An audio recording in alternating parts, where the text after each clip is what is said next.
Hello everybody there. Every one of us do have goals, achievements, targets. And that is what that inspires, that motivates you. Someone somewhere in the world have achieved some success. It immediately creates an impact on you. Someone has made a super hit movie and immediately you feel that I got to do something great. A cricket match was won by Team India and there was that greatest player who has turned the match around, and there again a instinct in you that I should also do something worthwhile. Why should somebody win? First of all, because it gives a separate sense of identity to you. It adds a range of pride to you and it adds value to your entire being, because ultimately your presence, your essence and your whole purpose is to serve the other people and make serving very impactful, engaging, learning to the other people, in order to motivate others, in order to help others make changes in the way they live, grow better. You should achieve something. In order to change the lifestyle of the people around you, in order to change the whole system, what you have struggled in, you need to set a goal that can change all of this entirely forever. That is the reason you should set your goals, and that is the reason you need to achieve them as well. Setting the goal is as simple as you breathe the air.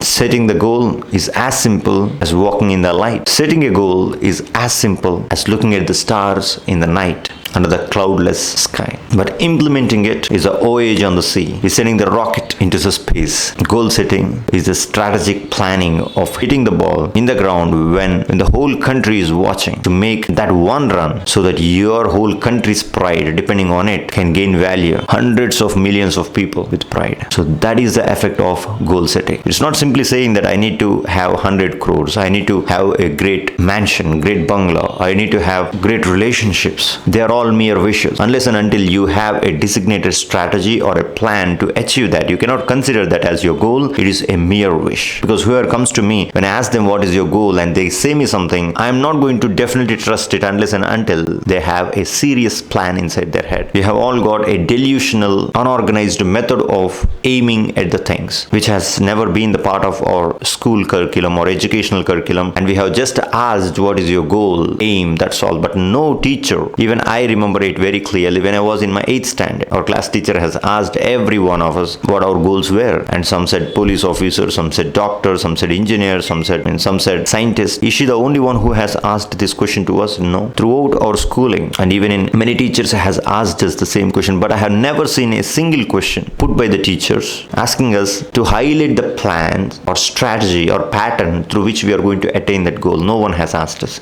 No one has made us think in that way. No one has made us think on the methods and patterns which are very much important, which are very crucial for us to reach that goal, which should have been the part of the question. So when you're asking somebody what is your goal, it is also your responsibility to make them think how they're going to reach it. This can be your question, but still make them work on it. What is your goal? What's the plan? So now I'm going to detailedly explain the things which I have missed, which you must have also missed back in your schooling itself. But now, even now, if you implement, you're going to make a massive progress in your life just by focusing on the method and pattern which your teachers have failed to give you. That's the reason you did not know the method of focusing on it. And if you clearly observe, these are the things that are not taught in ordinary schools. It does not mean the teachers are not interested, but they are not having the accessibility to the resources. But in international schools or in well-reputed ones, the teachers having advanced resources, they try to pull it up together and provide them to the students. That is the reason you observe a lot of successful people emerge from international backgrounds. The first step towards achieving the goal is to prioritize it. Yes, we observe a lot of success. Success is in every field. Even the vendor who is going on with the 4 wheels on the road selling the onions can also attain the success. Even a laborer who is taking up the cement, who is taking up the sand and taking it on the head all the way to the 7th floor is also going to attain the success. Even a small farmer who is cultivating half acre of land with a crop of okra can also become rich and successful, achieve his goals. What kind of success are you looking for? In what field is it going to be? And to what intensity and level is it going to be? This is what you need to think of. So have the clarity on what is your aim, what goal you have done. That's the first thing. Prioritizing your goal is very, very important. You want to be successful. Yes, success is in every field, but what have you chosen? That's very important. So after deciding upon to achieve that particular thing, try to implement this magnificent formula called SMART. This technique, what we call SMART, is going to enable you to think in a very detailed format so that you're not going to be tempted or get lost out of your designated goal. You'll always be having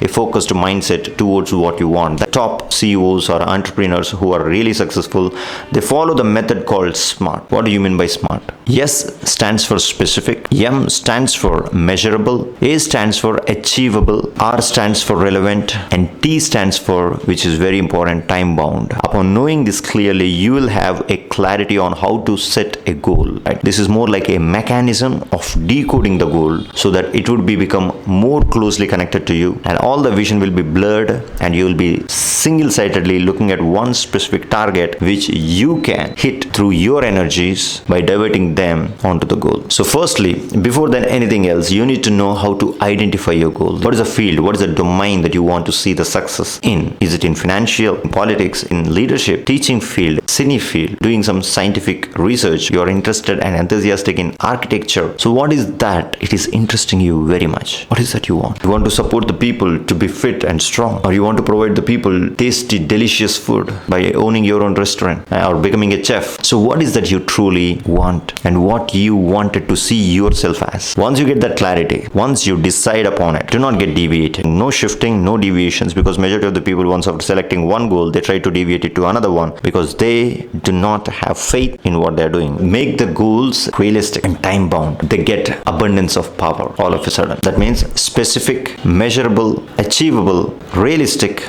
or relevant, time bound. When you have all these 5 elements focused on that particular thing, it becomes a plan, and plans will always reap you the results, not wishes.